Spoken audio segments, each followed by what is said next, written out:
iSIU seliphotfule umbiko wayo mayelana ludzaba lwenkontileka ye-Digital Vibes. Kulamaviki lamathathu lekengcile ithite inshisakalo yabantu bakuleli ngalolu dzaba ngiyo leyente ukuthi isheshise ngalolu phenyo. Kusukela lapho mengameli Cyril Ramaphosa unike indvuna yetemphilo Dr. Zweli likhefu lelikhetsekile.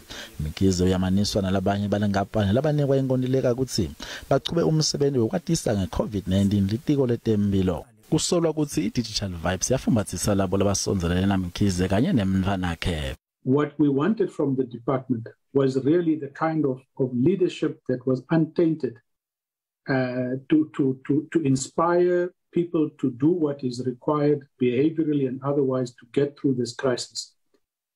I think what the Digital Vibes thing has done is to have weakened trust in government, to have weakened its ability to communicate its own message.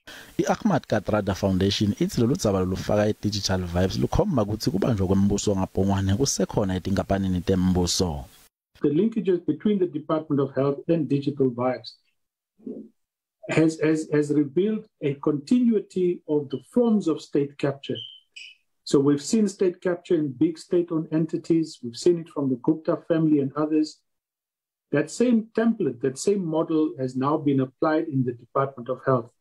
Here's a company, through its proximity to people in power, gets contracts. Evikini lelengcile iSIU yanikwa ligunya lekubanjwa kwemali lengu 22 million wemarandi lesebhange nale kuma account ebantu labakhokhelwa ngule nkapani.